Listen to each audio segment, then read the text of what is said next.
आराम से, आराम से, आराम से।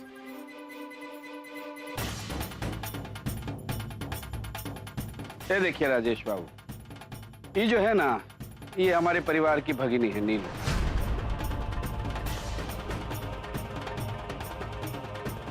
और ये हमारे परिवार की बहू अलका। लेकिन हम जो है ना, एक चीज कहना चाहते हैं। जब ये हमारे साथ यहाँ डांस करेगी तो आपको ये मान के चलना पड़ेगा कि एक इनमें से आपके परिवार की बहू है और एक आपके परिवार की बहन। हमारा ये मानना है कि शादी जो होता है ना, वो सिर्फ लड़का लड़की के संबंधों को नहीं जोड़ता है, बल्कि दो परिवारों को आपस में जोड़ता है। जैसे यहाँ जो है ना, दो परिवार आपस में जुड़ रहे हैं और दोनों परिवार जो है खुशियां मनाना चाहता है। एक परिवार काहे अकेले खुशियां मनाए, तो दोनों मिलकर खुशियां मनाते हैं ना। अगर मेरे परिवार की बहू और बेटी जो है खुशी मनाना चाहती है, तो देव के परिवार की जो गुड्डी बेटी है, इसका भी हक है खुशी मनाने का। तो काहे नहीं हम सब मिलके खुशी मनाते हैं।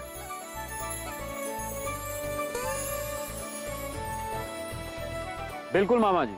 हाँ, अगर माँ बाबू जी को कोई एतराज ना हो तो। हाँ हाँ भाई, हमको काहे के लिए एतराज होगा? नाचेगी भाई गुड्डी और सब नाचेंगी।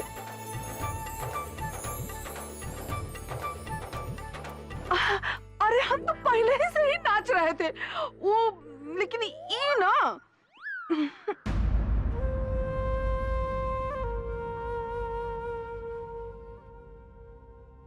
रजत भैया, मामा जी हमें माफ कर दीजिए, हमसे बहुत बड़ी गलती हो गई है। अलका भाभी, नीलू जी, हम देव के बचपन के दोस्त हैं।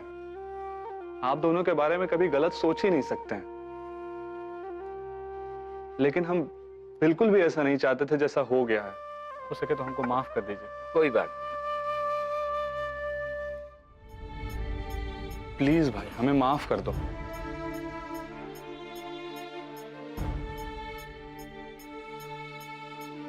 भाई हमें एक बार माफ कर दो, ऐसी गलती दोबारा बिल्कुल भी नहीं करेंगे। राजेश, कसम से आज तुमने जो किया है ना, तुम्हारी जगह कोई भी और होता ना तो पता नहीं क्या करते।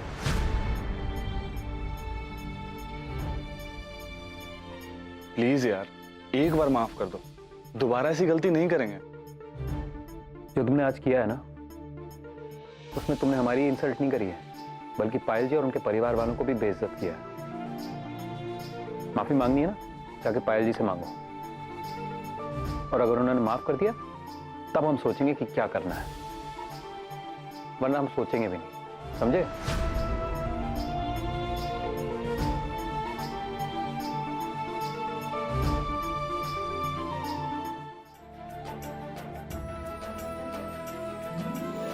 नहीं भाभी जी, हम सही कह रहे हैं। आप इतनी बड़ी अचीवर हैं, आपने अपना नाम बनाया है और वो सब कुछ अपने दम पर। लेकिन फिर भी आप कितनी नम्र हैं, कितने अच्छे स्वभाव की हैं। हमें पूरा यकीन है कि देव जल्द ही कामयाबी हासिल करेगा। नहीं राजेश जी, ऐसा नहीं है। देव जी आज जो कुछ भी कर रहे हैं वो उसमें बहुत कामयाब है। और वैसे भी दूसरों को कामयाबी के लायक बनाना ये खुद में बहुत बड़ा काम है।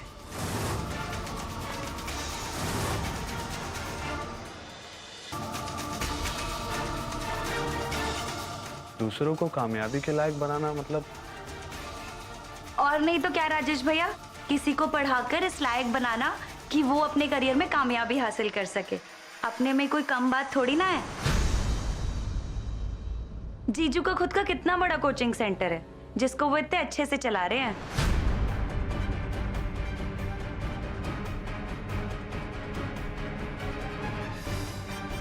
हमारे पापा हमेशा कहते हैं कि शिक्षा दान सबसे बड़ा दान होता है।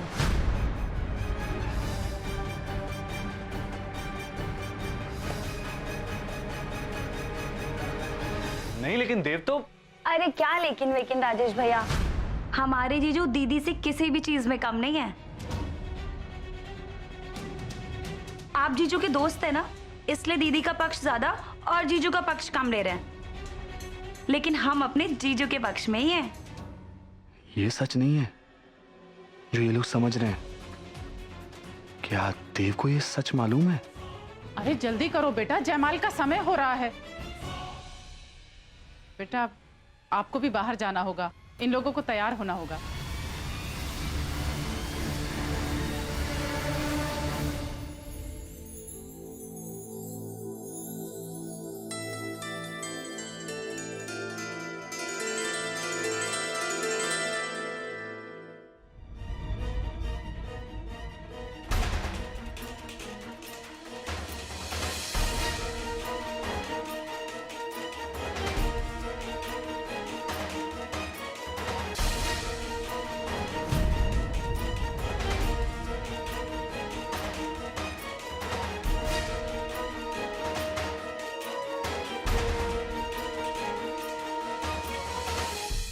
क्या हुआ? भाभी जी ने हमें माफ कर दिया और कहा है कि अगर देव आपको माफ नहीं करे तो हमसे कहिएगा, हम देव को कहेंगे कि वो आपको माफ कर दे।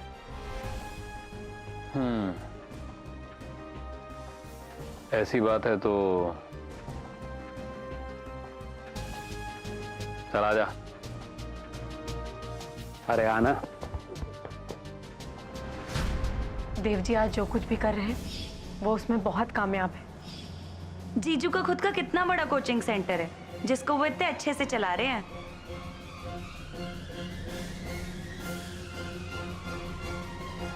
अरे अब क्यों परेशान है? अब तो सब ठीक हो गया। देव कुछ ठीक नहीं है, कुछ अलग ही बात है। मुझे तो कुछ पता नहीं, तुम्हें शायद कुछ पता हो कि पायल जी की फैमिली तुम्हारे बारे में क्या सोचती है।